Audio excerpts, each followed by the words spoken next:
hello नमस्कार কি খবৰ আপোনালোক সকলোৰে আশা কৰো আপোনালোক সকলোবোৰ ভালে কুশলে আছে আৰু এতিয়া ৰাতি 7টা বাজিলে আৰু ইমান বেছি গৰম দিছে হেকাৰণে ভাবিলো অকনমান ওলাই যাও আৰু আজি যেহেতু স্যাটাৰডেও হয় অকমান ৰাতিৰ ডিনাৰটো বাহিৰতে কৰি আহো বুলি ভাবিলো আৰু এয়া এই ড্ৰেছটো মই আজি পিন্ধিছো এটো কুৰ্তা সেট হয় কেনেকুৱা লাগিছে জনাব আৰু এয়া হৰণ দিছে মই গৈ থাকো বেছি কথা কৈ থাকিলে আৰু গালি শুনিব লাগিব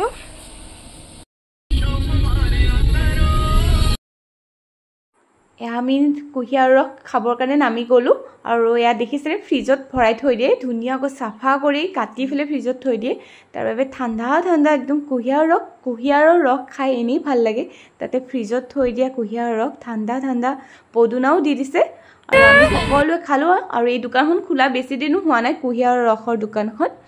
মানে যেতিয়াৰ পৰা দিছে আমি ইয়াতে আহি খাইয়ে আছো তো দাড়ি হৈ গল ইসু দাড়ি হৈছে নে ইসুৰো দাড়ি চলি আছে দাড়ি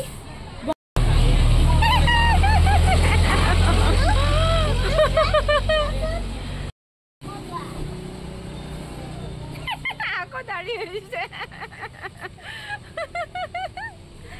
আইনি দাড়ি হৈ গল পুরো দাড়ি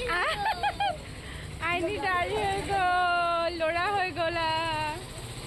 আৰু এয়া কুহিয়াৰ ঠাণ্ডা ঠাণ্ডা কুহিয়াৰ ৰস খাই ললো খাই পেলে আমি গৈছিলো যেহেতু ডিনাৰ কৰিবলৈ বুলি আৰু আধাতে ঘটিলে অঘটনটো এনেকুৱা হ'ল যে বাওতে খাইছিলে মিঠা পান আৰু মিঠা পানত কিবা দিছিলে ইমান গা বেয়া লাগিলে বোলে আৰু আমি ডিনাৰ কৰিবলৈ নহলে আৰু এয়া দেখিছেনে মমো কিনি ললো আৰু এনেকৈ মমো খাব লগা হ'ল আৰু ঘৰলৈ আহিলো এয়া আহি থাকোতে হিয়তে আইসক্ৰীম খাবলৈ বিচাৰিলে আৰু বাৰ গা বহুত বেছি বেয়া লাগিছে হেকাৰণে তাইও অকমান ঠাণ্ডা খাই দিছে গা ভাল লাগিবলৈ বুলি আৰু এয়া